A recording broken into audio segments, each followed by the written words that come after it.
Hello, welcome to Reel Film Snobs. I'm Angela Yeager. I'm pleased to have on the show for the first time my friend Jimmy Wilder. Welcome to the show, Jimmy. Thanks for having me, Angela. And this is your first time on Real Film Snobs. I'm always excited to bring in a new guest. Jimmy and I worked together for like 10 years, I think. We were just talking about where nobody really knows what time is anymore, so we're not exactly sure. But we worked together at a couple different state agencies and got to know each other doing video of all things. And so we would talk movies every so often. And we both love movies, but of course, Jimmy is more of what I would call a non-film snob in a lot of ways. I would make fun of Jimmy for his love of superhero movies, which for those who watch the show regularly know I am not a fan, and Jimmy is a fan of them. But through other conversations, I discovered, despite his love of superhero movies, he actually likes good movies sometimes too. Do you remember, Jimmy, like some of your favorite movies of all time, or maybe movies that influenced you at a young age? I think the ones that influenced me the most were pro- Nightmare on Elm Street. You know, Oh, I was not expecting that to come yeah, out. that's one that I have such vivid memories of, and it blew my mind. Back then. Of course, I don't feel like it holds up very well watching it now, but back then it was like one of those movies where I thought, "Oh, this is so cool, so great." It scared the heck out of me. I had a hard time sleeping afterwards and things like that, but Did you also see it's it when well you were worth way too young and it messed you up? Because I saw it like in it. Yeah, elementary school, and that was not really not same. good. Yeah. I believe I was in the sixth grade when it came out, and yeah, that did a number on me. But that one, I remember vividly seeing the first Aliens movie, and I'm of course way too young to see that as well. But Hmm. I think it was those scary movies, and there's a handful of Western movies, and that was my mother's genre of choice. And just sitting watching movies with her, watching those Western movies, Oh, and really? Your I, mom liked Westerns? That's funny. It's usually Westerns like, and yeah. horror. Oh, Yeah, interesting. So, yeah, so you grew up watching like John Wayne type Westerns, like old Westerns? yeah. What I remember is a lot of Clint Eastwood, but Oh, she likes Lee Van Cleef. I'm uh-huh. not sure how Yeah, to yeah. pronounce it, but yeah, she loves Western movies, and horror Oh, your genres. mom and I might get along well then. Yeah, I like westerns and horror. I like all genres of film. I mean, if they're good. So even superhero movies, I just think most of them aren't good, but Right. there are some that I do like. So, and I know we're going to review one of your favorite movies of all time today. Hmm. So this is we're doing special episode today on father-daughter movies, and this is a theme you picked that's close Hmm. to your heart because you're the father of how many? How many daughters? Remind I me. have four daughters, six children total, two boys, but four daughters. Yeah. And what is it about this genre or this theme that particularly appeals to you? Well, I think I like a lot of films where there's a strong father figure, Hmm. somebody who's showing the kids the right things and helping them, guiding them through life. And I think I gravitate more towards the ones where it's a father-daughter connection, uh, because I don't know, I feel like it's a more tender bond between a father and daughter. Like with my Hmm. sons, I'd have less worry that they need my assistance. Mm. Like I don't think my daughters need me in the same way. So but it's nice to felt needed, and it's like it's different to feel like you're needed from your daughter than from your son. I don't know. It's just a different bond, and Yeah, I it's a like different seeing kind of that play relationship. out. I Yeah. like it. Yeah, I like it on the big screen seeing it played out. Well, and it's interesting after watching these movies over the last couple of weeks, I was thinking, gosh, like with the exception of maybe one of these films, like the fathers are pretty flawed in these movies, which we'll get into, which is often the way Hollywood portrays dads. Like they're not Right. always that great in movies. So a lot of these are at least caring dads, but they're not always, they're pretty flawed characters. So we'll get Right. into that, especially when we get to your favorite movie of all time, I believe. Yes. But let's start with our first one, which is One Battle After Another from 2025. So this is in theaters now, or actually just starting to kind of leave theaters. But one of the most acclaimed movies of the year by one of the great American filmmakers, Paul Thomas Anderson. And it's about when their enemy resurfaces after 16 years, a burned out ex-revolutionary, played by Leonardo DiCaprio, has to get his act together to go rescue his daughter, who has been kidnapped by the evil Colonel Lockjaw, played by Sean Penn. And the names in this movie are that is the character's name, Colonel Lockjaw. It's very over the top. The um, uh, Leonardo DiCaprio character is married, or he's not really married, but is partnered with probably the strongest revolutionary in the group, who goes by I wrote it down so I would remember Perfidia Beverly Hills, played by the great actress Tiana Taylor, who's just absolutely phenomenal in her scenes. And she decides at some point, pretty early on in the film, that she'd rather be a revolutionary than be a mother. So Leonardo DiCaprio is raising his daughter on his own to the best of his ability, but a lot of his time is spent on his couch watching Battle of Algiers and smoking weed and drinking. And he has to kind of get his act together to get his revolutionary stance back together. But that requires things like remembering passwords that he no longer remembers. So the film is, it's actually rather long, but for me, it flew by. It is an action comedy and political thriller all wrapped up in one.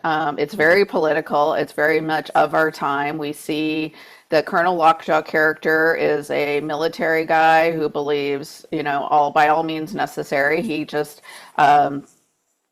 he's not a good character. He's not a good man. Let's just say that. He's incredibly racist. He's an incredibly horrible human being. And he also is played by Sean Penn, one of Hollywood's great liberals. And I feel like Sean Penn is just having a ball with this character, getting to play this character. There's also Regina Hall as one of the former revolutionaries who helps out, and Benicio del Toro, and I think a scene-stealing role as the sensei at the local kind of martial arts studio, who also turns out to be a revolutionary as well. So I'm really curious to hear what you thought of this movie.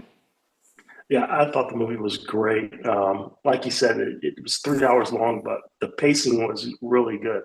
I had no idea I was in there for 3 hours. Right, yeah. I left kind of feeling like I could have done more.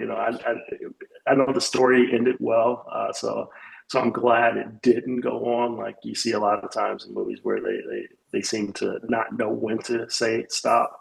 But Hmm. this one was excellent for me.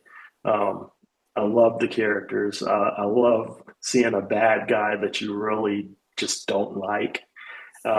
He pushed so many buttons, and I mean, there were multiple reasons not to like this character. So, Oh yeah, he's across the board, and he makes him ridiculous too. I mean, I don't want to give too much away, but there's some scenes towards the beginning with him and Tiana Taylor's character Perfidia, where she humiliates him sexually. I mean, she gets to.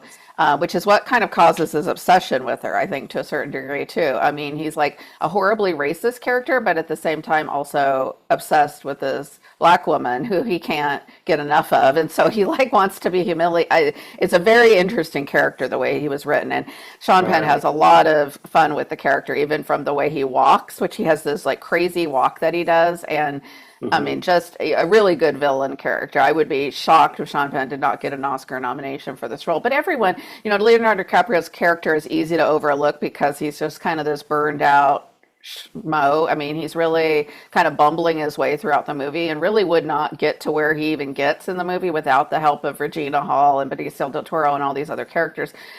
Hmm. But to a point of our theme, actually truly loves his daughter and is trying to do the best for her and has decided, unlike the mother who bailed in this case, that this is his responsibility. This is his his daughter, and he's going to do, he's going to do whatever it takes to get her back. And there's the Right. heart of the film is really their relationship. Yeah. Looking at the relationship, for me, it feels like as he became more of the weed head, pothead, sitting on the couch, that his daughter had to take on the role of the caretaker, that she became the parent, so to speak, making sure that he was doing the things he needed to do and was behaving as an adult should behave. Although he didn't do that very well, No, specifically when her friends came to visit. That was right. one of my favorite scenes. Oh, Yeah, when he interrogates her friends that show up, yeah, yeah, that's his paranoid, side. Which the irony is that she's very like teenager eye rolling, like, "Dad, you're so paranoid," and then it turns out that his paranoia is actually justified. That's kind oh of the yeah, irony of the whole story. Like, yeah, she's grown up with this revolutionary father who told these stories, but she never sees anything. She just sees this burned out guy and thinking, "Oh gosh, Dad's paranoid," and then it turns out to be true. I mean, everything yeah. that he was paranoid about. So there's a great irony there. So it's a really fun movie. I also thought the actress that played his daughter, Chase Infinity, I think it's maybe her film debut, really Hmm. phenomenal.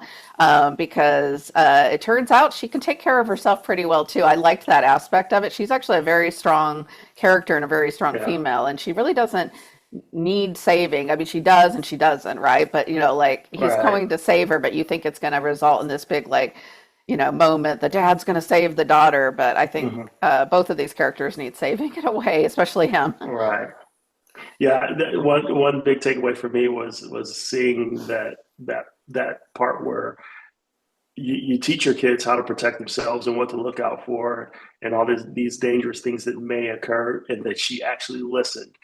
You know, all throughout the movie in the beginning, you don't get the sense that she paid attention, that she believes him, that it's just, oh, this is just dad being high. And then when these things actually come to fruition and there is danger, she knows how to handle Yeah, herself. She remembers the things that he taught her. She even remembers things that he couldn't remember. right. Yeah, because her brain isn't fried, so that helps. Right. Yeah, no, really, really good. Do you have moments like that? Like, did you teach your daughter? Did you teach your daughters any martial arts moves? Probably None not, of but that. Yeah, I have no clue about martial arts, you know. right, right. Yeah, But it's kind of heartwarming as a parent to think, oh, they actually did listen, even though I didn't think they were. So yeah, right. that's great. Well, for me, it was a four-star movie. I really enjoyed it. I would watch it again too. And for a 3-hour movie, that's saying a lot, like you said. So Yeah. yeah. So let's move on to the next movie, which I believe is yours to introduce. Okay, so the next movie, and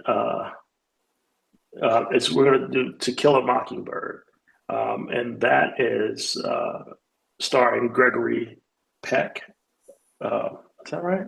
Yeah, Gregory Peck. Gregory Peck, and it's a story about Scout, which is his daughter, and her brother Jim. And I like the way it's spelled Jem, but Scout and Hmm. Jim, and their dad is a lawyer, and he is been asked to represent to defend a black man, Tom Robinson, against charges of rape. And this is back in the 1930s, I believe, around the Depression era in the South. So it's a very daunting task, uh, trying to defend a black man against charges of rape against a white woman. Mm. And so it's sort of, I guess, a coming of age kind of story. It's just this one snapshot of one summer, I believe, well, a little over a year that year. And there's also a friendship with the kids when they have a kid named Dill moves in to stay with his aunt for the summer. So they have that going on, and there's this town. I guess, boogeyman, Boo Uh-huh. Radley, that also plays a part in telling this story about the kids, about learning about racism, learning about their strengths, about um, learning about who their father really is, their expectations of what they think he should be and how he should act is far different from how he actually is, and yeah, one of my favorite movies. I love the strength of the daughter Scout. Um, it that is the thing I think I look at most, and I think seeing that he prepared his children for dealing with life. Not in the same way as the last movie, but Right. still he did a very good job. It's like looking from the outside, you look at that character of Atticus Finch, and people on the outside, you see a great man, a man who's willing to stand up for people. But looking through the eyes of his son, he's not doing enough. He wants him to play football. He wants him to do all these cool things, and being a lawyer, if isn't a cool thing. Standing up for the rights of these citizens isn't a cool thing. And it was just really interesting seeing the way their view of their father changed, seeing little things like Hmm. him uh, showing that he's a bit of a marksman in the movie, and they were Yeah. like, "Oh, he can't shoot. Don't give him the gun." You know, Yeah, it's I was thinking about that out of the four movies, Atticus Finch is probably the least kind of screwed up of the dads. right, And so it's very ironic that his kids, particularly his son, kind of views him as, well, he's not like the other dads, you know? So in a lesser way, but he's actually, I mean, he's a hero, right? Like he's the right, hero of the story. Scout is seeing her dad do the thing that nobody else would do in that time period, which is stand up for someone who's being oppressed, who's being wrongfully accused of a crime, and in a really tough area like a small town in the South where right, it's kind of like the whole town is against him in a way. So I mean, of course the book is very famous, it's a fantastic book. This is still the best movie version of the book, and a lot of that has to do with Gregory Peck's performance and the performance of the young girl who plays Scout, who's absolutely amazing. But it really is also a great father-daughter movie in addition to being a kind of a great civil rights movie. So I think it right. serves both of those. But Gregory Peck is, my mom, this is one of her all-time favorite movies, and she loved Gregory Peck. This was like the movie that made her, just he's like the ideal man to some people, and he's great. He's like taking care of his kids, but like you said, he's not around to like play football with his kids and stuff because he's working on this big case. So Hmm. the kids are left to their own a lot to do their own thing. So, which is a Right. theme in a lot of these movies, I think we see too. Like the kids kind of have to figure things out on their own. So, Yeah, yeah. yeah. It's cool seeing the kids like their eyes are open to more of what their father is through the actions of the other people in the town. One scene that stands out for me is after the court proceedings are done, their dad is getting ready to leave, and all the black people have to be in the upper portion of the courthouse. And as he's preparing to leave, they all rise and they stand up to honor him. And the scout is asking what's going on, and they say, "Well, your father's leaving." And it's like he's a great man. We're honoring him, and By standing up. Yeah. Hmm. right, yeah, and something like that. As a kid, to see how everybody else sees your father, you know, uh, to open your eyes. To maybe he's not that stick in the mud that I thought he was. Yeah. Maybe he is a great person. So that was really interesting. Yeah, it's a very powerful movie and still holds up to this day, which I think says a lot. So Oh I want to yeah. make sure we have enough time to talk about our next one, which I know is Okay. one of your favorite movies of all time. And I, shockingly, even though it's a classic, had never seen it. I didn't know if you knew that about me, but I've never seen this movie until recently. So you got me to finally watch our next one. So go ahead. I'll let you introduce it since it's your favorite. Yeah. So this my favorite movie, Paper Moon, and it came out in '73, which was the same year I was born. I don't know if that has any bearing on why it's one of my favorites, but it's the story of uh, Addie, Addie Loggins, and Moses Prayer, or sorry, Moses Prey. And so they are a real life father and daughter, Ryan and Tatum O'Neal. And Moses comes to the funeral of Addie's mother to pay his respects, and is kind of duped into taking Addie to her aunt's house because she doesn't have any family there. So along the way, we find out that Moses is also a swindler, and there's quickly a connection between the two. where Addie helps him along the way with some of his schemes, and she's very adept at swindling people. And Yeah.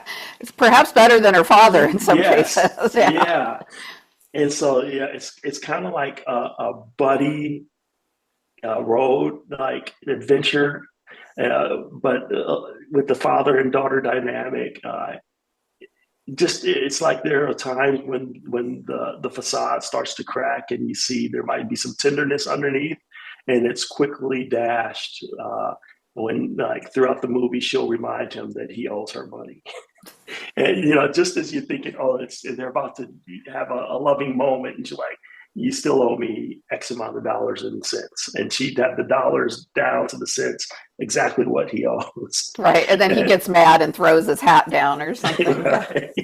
Yeah, and the one thing about it is, I've seen the movie. I don't know how many times, but every time I laugh out loud. Every time I'm just sitting there with the grin through the whole movie, and I'm just like thoroughly enjoying.